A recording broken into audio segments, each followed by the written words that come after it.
desde el principio.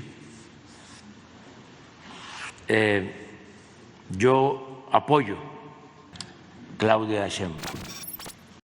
Le agradezco a Sofía Otero, periodista, Natalia Torres, abogada constitucionalista, Meme Yamel y Manuel Pedrero, ambos periodistas que estén con nosotros. Bienvenidas, bienvenido. Buenas noches. Buenas noches, muchas gracias. Comencemos por lo que aconteció en la mañana, esta ceremonia en donde desde ayer dio de qué hablar el hecho de que no fuera invitada la presidenta de la Suprema Corte, Norma Piña, en lo que muchos han llamado una exclusión de uno de los poderes. Sin embargo, estuvieron 3 ministras, las autollamadas ministras del pueblo.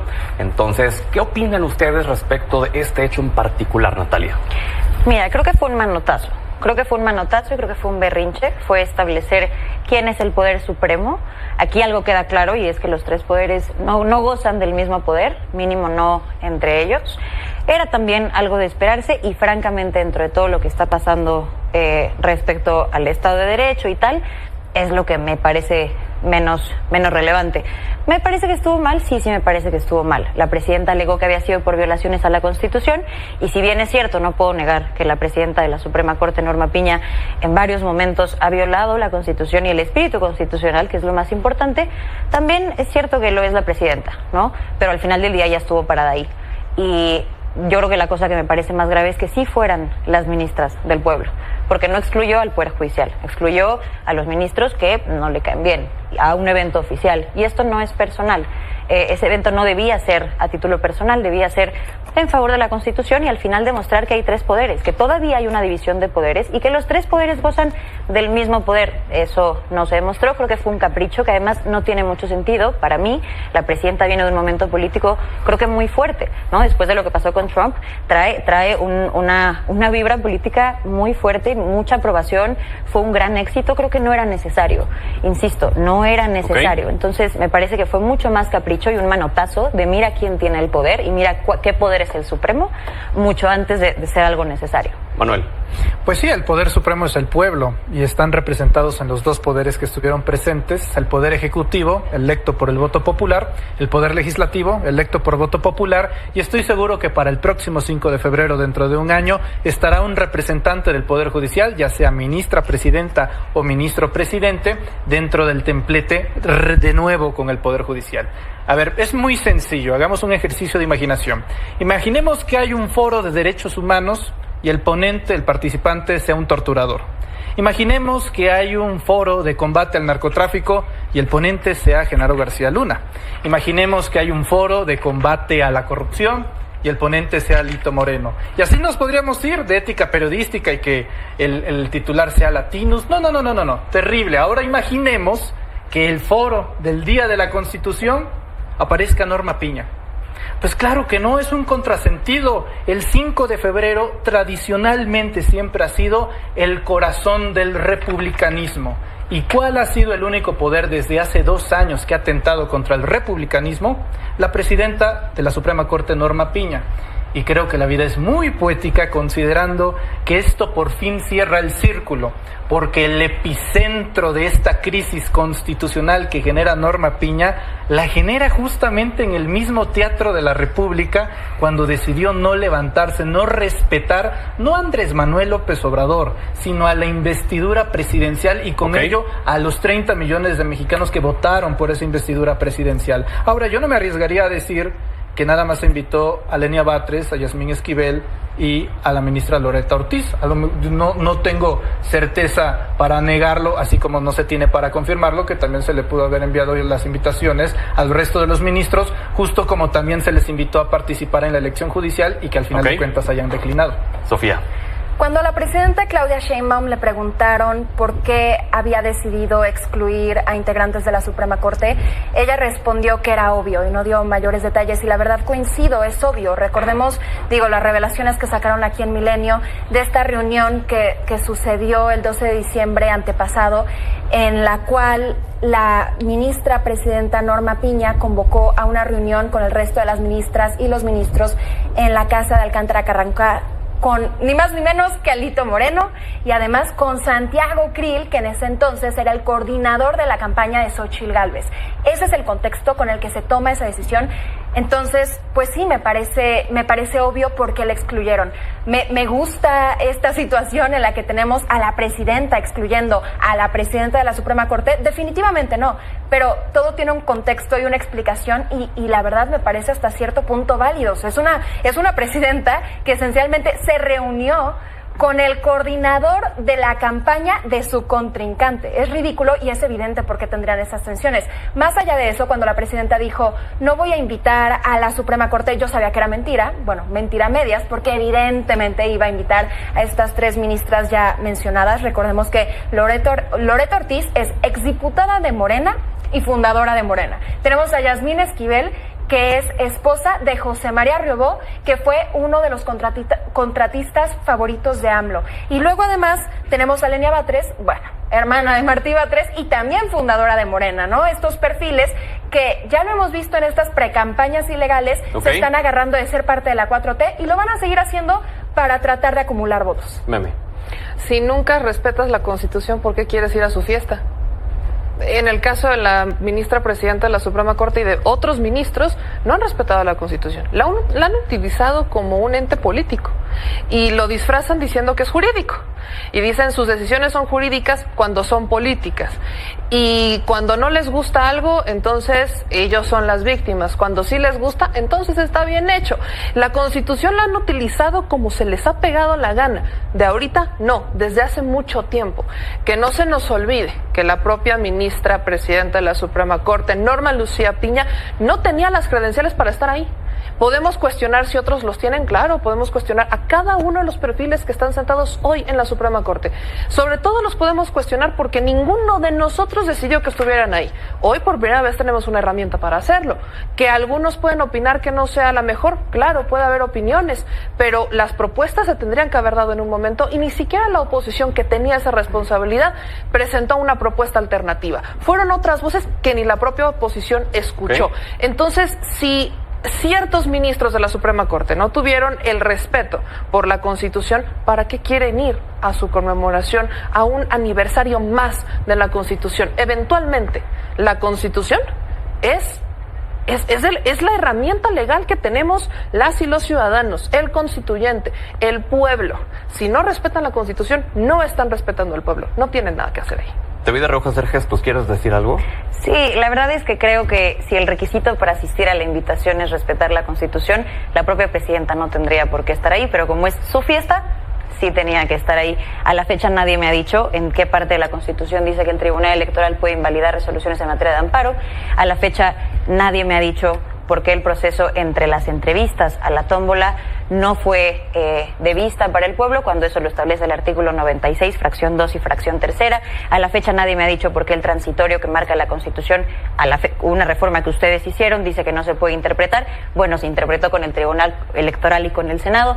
Entonces, si vamos a hablar de violaciones constitucionales, platiquemos la de absolutamente todas las violaciones que se han dado. Y de nuevo, si fuera por un tema de respeto a la Constitución, la que menos tendría que estar ahí parada es la presidenta Claudia Sheinbaum. Punto número 1. ¿Qué ley violó Claudia Sheinbaum? Punto número... Lo acabo de listar. Todo lo acabo de listar. No. A ver, hay un orden jurídico y en ninguno de esos que has mencionado la presidenta Claudia Sheinbaum lo violó. En un orden constitucional. Entonces, de entrada es una narrativa un poco exagerada decir que la presidenta de México violó la Constitución. En ese caso debería de ser desaforada. También podemos sacar el Pacto de San José, por ejemplo, que en materia de derechos humanos es un tratado internacional que tiene el mismo nivel que la Constitución. Tratado internacional en el que prevalece la independencia judicial, en el que... Entonces, sí vayamos por partes. Al no atacar la Constitución. Vamos con Natalia y luego vamos contigo, Manuel. Creo que ese sería el primer punto. Segundo punto, si hablamos de credenciales para también estar invitados a la fiesta, bueno, o sea, Norma Piña puede que no las tenga, pero plagiaron su tesis, por favor. Yasmín Esquivel plagió su tesis y estaba ahí sentada. Las credenciales tampoco eran. Hay que decir las cosas por lo que son. Era una manifestación política y en algo vamos a estar de acuerdo, Meme, y es la Constitución se está utilizando como instrumento político, no como instrumento jurídico, y en eso tienes toda la razón. La diferencia, creo, es que de este lado podemos aceptar que Norma Piña lo ha hecho y que todos los integrantes de la Suprema Corte lo han hecho. Pero pues de ese lado creo que no se va a aceptar que la presidenta también. Entonces esa puede ser una de las diferencias. Y sobre todo creo que el punto más importante es que estamos celebrando de la Constitución de 1917. Los pilares constitucionales, la democracia constitucional, los mecanismos fuertes de control constitucional, la posibilidad de que haya voces de representación de varios grupos políticos. Okay. ¿Qué es exactamente lo que se está celebrando? De los 136 artículos de la Constitución, 119 han sido modificados. Las reformas que hemos tenido a lo largo de la vida de la Constitución han sido más de 800. Para que tengan en comparación, en más de 230 años de la vigencia de la Constitución de Estados Unidos, se han reformado 27 veces. 27. Nosotras tenemos 800 reformas. Solo en 4 meses, 11 reformas. ¿Qué están celebrando? ¿Qué están festejando? Hablabas, Manuel, y luego vamos contigo, Meme. No vi ese mismo reclamo cuando Enrique Peña Nieto modificó 114 veces la reforma Porque en no andaba materia aquí Milenio, pero también lo hubiera hecho. constitucional. Con Lo todo digo el en gusto. términos generales, no se trata de un asunto de personalización. A mí se me hace bastante grave sostener algo tal cual como que la presidenta de México violó la Constitución. En ese caso debería de ser desaforada, pero empezando con qué artículo del orden jurídico supremo para proceder contra la presidenta y desde luego saber en qué términos lo hizo. Desde luego que los abogados van a querer buscar justificar la ausencia de Piña bajo el orden jurídico. Yo sigo bajo el orden republicano. El presidente Donald Trump amenazó con aranceles a nuestro país. La Cámara de Diputados cerró filas con la presidenta. La Cámara de Senadores cerró filas con la presidenta. Los empresarios, las organizaciones civiles. ¿Sabes cuál fue la única institución del Estado mexicano que no emitió ningún comunicado para cerrar filas en torno a la presidencia de la República? La Suprema Corte de Justicia de la Nación. Es un acto republicano. Le falta justamente ese servicio republicano para cerrar filas con su país. ¿Cómo quieren ser invitados si ni siquiera aman a su país? ¿Quieres responderle rápido? Sí, literalmente abrí mi primera participación diciendo: entiendo y me queda claro por qué no está ahí Norma Piña. Entiendo y me queda claro que se ha utilizado la Constitución como instrumento político. Los abogados no vamos a buscar justificar su ausencia por parte del derecho. La entendemos perfectamente. Es muy curioso que se hable de república cuando la esencia de la república es la división de poderes y que se entienda que los 3 poderes tienen la misma fuerza. Que no haya sido invitada, válido o no, que haya sido esperado o no, Okay. es una clara demostración que los 3 poderes no están en igualdad de condiciones. Meme. Yo sigo esperando que me digan qué juez de lo civil o qué juez de lo laboral o qué juez incluso en materia de amparo puede decidir sobre una elección. Recordemos que hay un tribunal que decide en materia electoral, y es el Tribunal Judicial, es el Tribunal Electoral del Poder Judicial de la Federación, forma parte del Poder Judicial. ¿Por qué un juez tendría que estar oponiéndose o tendría que estar frenando un proceso electoral? Y nos vamos a quedar en ese debate que hoy mismo sigue, debate que aunque ya no existe el Comité de Evaluación del Poder Judicial, todavía está en la Suprema Corte para ver si entonces qué peso tiene, si el del amparo o si el electoral, y entonces ahí nos vamos a quedar, porque claro, no podemos decir que estamos en un limbo sin tomar en cuenta que cada quien ha tomado un rol. Claro, estamos en una república, estamos en una democracia y todas las voces deberían de ser escuchadas. Pero ¿qué pasa cuando la mayoría no quiere escuchar a una minoría? ¿Qué pasa cuando la mayoría decide de manera brutal votar por un proyecto político? Y ojo, cuestionar aún así ese proyecto político. Porque 36 millones no solamente dieron un voto, dieron un cheque en blanco. 36 millones votaron por reformas constitucionales. 36 millones votaron por cambios en la ley. 36 millones votaron por un proyecto más allá que la presidenta de la República. Y eso la gente lo entiende. Seguir creyendo que vamos a buscar que todas las voces tengan un peso igual cuando Okay. electoralmente no lo tuvieron, perdonen, ¿dónde está? Organícense y decidan primero, quítense las máscaras, dejen de jugar a que son roles jurídicos cuando están tomando decisiones políticas y entonces organícense y busquen hacer reformas. Cuestionan al Poder Legislativo por hacer modificaciones en la ley. Claro, de este lado también vamos a reconocer que hay muchas reformas que tendrían que estudiarse mucho más antes de votarse, que tendrían que hacerse mucho mejor. Y Okay. eso lo seguiré cuestionando. Pero no vamos a poder decir que el Poder Legislativo no puede hacer modificaciones a la Constitución o que el pueblo no tiene derecho a modificar su Constitución cuando así lo decida, porque el pueblo es el Muy constituyente. bien. Sofía. Creo que es interesante, igual que hablemos sobre lo que comentabas antes de la mesa sobre este nuevo proyecto del ministro Alfredo Gutiérrez Ortiz Mena, ¿no? Este último intento de frenar la reforma al Poder Judicial, y básicamente dice la Suprema Corte entonces tiene la posibilidad, digo, si lo aprueban, de ordenarle a las autoridades y hasta el INE de frenar esta reforma. Y lo que me parece a mí particularmente interesante es que dice, tenemos que probar que seguimos viviendo en un Estado de Derecho. Eso es lo que quiero enfatizar, porque creo que en este punto hemos normalizado el desacato. Sé que ustedes no van a estar de acuerdo conmigo, pero el tema no es si las suspensiones o no eran válidas. Pueden ustedes decirme y argumentarme y darme buenos argumentos de por qué estas suspensiones no tenían ningún sentido, ni pies ni cabeza. Está perfecto, pero entonces eso se tenía que, por protocolo, se tenía que probar en un tribunal. Y lo que pasó es que simplemente el gobierno dijo, esas suspensiones vamos a ignorarlas. Y nos acostumbramos a eso. Y a ver, ahorita estamos gobernados por Morena, por la 4T en general, y decimos, bueno, pues está bien, ¿no? La mayoría de las y los mexicanos están de acuerdo con el gobierno, con sus posturas, con sus reformas, y el día de mañana ya nos estamos acostumbrando a este desacato. Sabemos que la ultraderecha se está expandiendo a un rango alarmante, y entonces cuando cambie el gobierno, o si se les bota la canica en este gobierno actual, entonces en este grupo político, entonces ¿qué va a pasar? Ya normalizamos este desacato, ya normalizamos esta violación del derecho, y lo grave es que también normalizamos que en vez de que nos den argumentos de derecho, nos dan retórica política, y eso es lo que venimos viendo meses y meses y meses, y la verdad es desgastante. Ahora pasemos al tema del listado de candidaturas. Ya se ha aprobado en la Cámara de Diputados, se ha aprobado en el Senado de la República. ¿Qué opinan de esta insaculación, de cómo transcurrió, de los resultados que ha arrojado a personajes como Roberto Gil diciendo, pues nos cepillaron a todos los que estábamos en contra y meramente dejaron perfiles afines para que en la insaculación, quien sea que saliera, fuera alguien afín a los personajes integrantes del comité, Natalia? Yo creo que fue literalmente la respuesta a lo que todos dijimos durante cada una de las oportunidades que tuvimos. Eso es lo que va a pasar.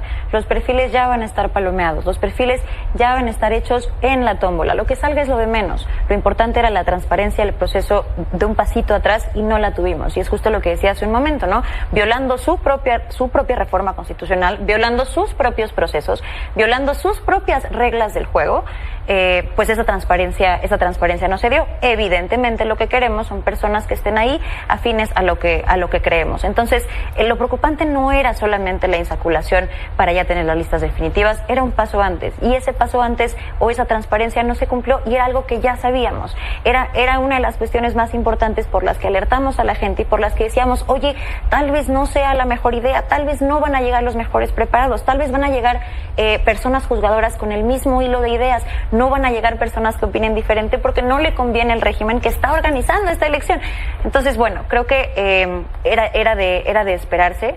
Me parece que lo que se pueda hacer en materia legal en contra de todo esto ya es un chiste. O sea, en general ya es un chiste. Lo que hizo la Suprema Corte, el Comité de Evaluación de la Suprema Corte, fue darle la vuelta a esto, es decir, saltarse esto que lo que dice es que ustedes ya sabían que iban a palomear solo perfiles afines y decir, bueno, entonces pues yo renuncio a mi labor y tengo que pasar la lista, y como son menos de los que se requiere, pues van a pasar puros perfiles afines a mis personas de la Corte. ¿Eso hizo la Suprema Corte? Pues mira, puede ser que sí, con los intereses tan politizados que han mostrado, y ojo, que al final la intención que tienen o la finalidad que buscan la comparto, no los mecanismos y no las formas, mucho menos al ser el Tribunal Constitucional que eres, y mucho menos al estar peleando por una independencia judicial que en tu propio pleno no puedes alegar. Entonces, sí, puede ser que sí, incluso con esta nueva propuesta del ministro Mena. A ver, ¿la comparto? Sí, pero me parece ya desesperado, un grito desesperado que es mucho más político que jurídico, y entonces no puedes estar peleando por la independencia judicial y peleando por un Estado de Derecho que estás derrocando tú solo. Manuel. Roberto Gil Suárez tiene problemas de memoria, porque se le olvida que dentro de la convocatoria se menciona que en las entrevistas se va a calificar qué tan idóneos son los perfiles, y cito, si gozan de buena reputación. Pues ¿cómo va a gozar de buena reputación un hombre que se la pasa en Europa golpeando a policías, destrozando vidrios en Madrid, en antros, bajo los efectos del alcohol.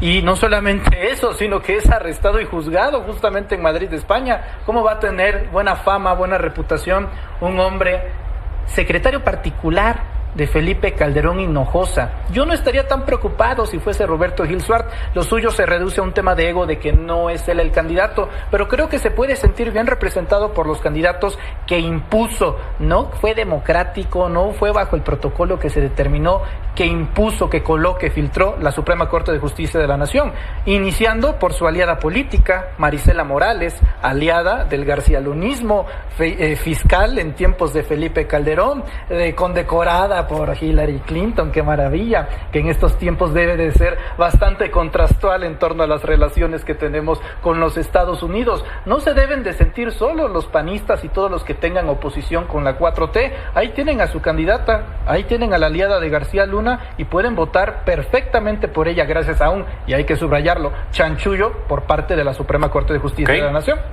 Sofía. Hay un problema fundamental que mencionó Manuel, esta cuestión de que era un requisito tener buena reputación. ¿Y quiénes califican esa buena reputación? Digo, si son las y los morenistas, las y los integrantes de la 4T quienes están diciendo quiénes tienen buena reputación o no, entonces toda la oposición, por lógica, tiene mala reputación, Pero ¿no? en el caso de Gil no es de buena reputación andar golpeando policías. De pésimo, ¿qué asco? Muy bien, listo, sencillo, pues no tiene nada que quejarse Gil, punto. No, yo no estoy hablando de Gil, qué bueno que no quedó, y digo, era meramente lógico, pero me refiero en general, es un requisito tener buena reputación. ¿Quiénes están calificando eso? Los morenistas. Entonces, panista, mala reputación. Ahora, la teoría del PAN es que pues fueron electos desde antes, ¿no? Estas truculencias, y su prueba es que, según ellos, 16 de los 27 que salieron insaculados tienen lazos con Morena. La cuestión aquí es que esta tómbola, esta insaculación, la transmitieron, y las y los panistas no fueron capaces de decirnos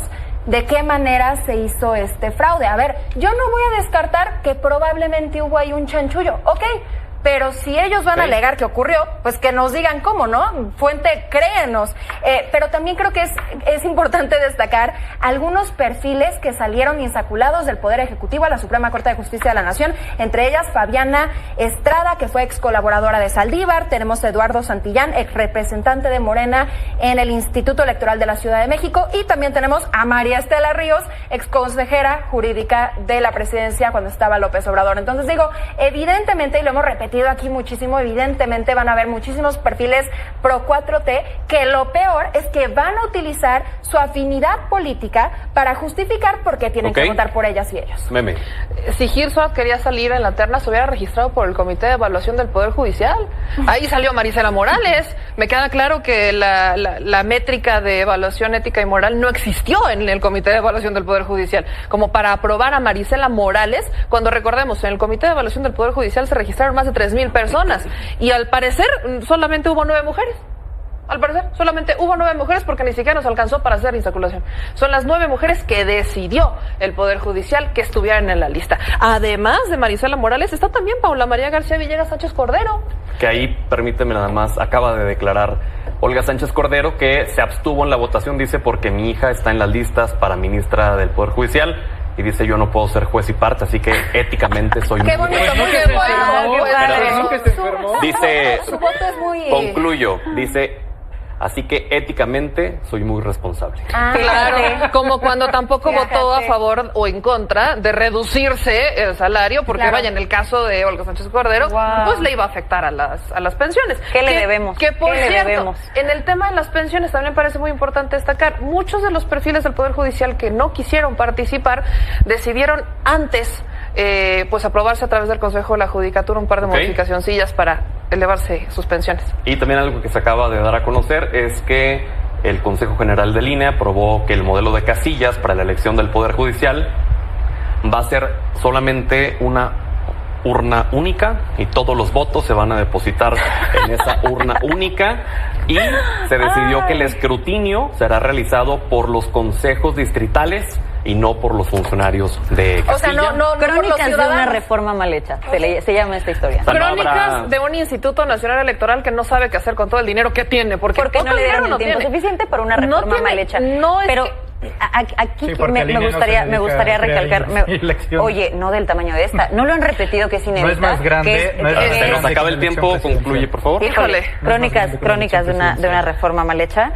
Y la verdad, seamos muy sinceros, las elecciones, aunque ya tienen mucho dinero y tal, Muy son bien. mero trámite. Me parece que todos sabemos qué va a pasar, todos sabemos quién va a presidir el Poder Judicial, todos sabemos quién va a estar ahí. Se espera una participación del 5%, del 5 al 8%. Muy bien. Mero trámite. Y bueno, habrá que ver cuánto se van a tardar en contar entonces. Primero en separar toda la cantidad de ¿Para boletas. qué te cuesta hacer más cajas? En esta ¿Qué te urna cuesta única. reciclar las cajas que ya tienes? Bueno, así es lo que se acaba de aprobar por parte del INE. Ya la siguiente semana los seguimos platicando ya a detalle. Dios mío. Gracias. Vamos a la pausa. Regresamos.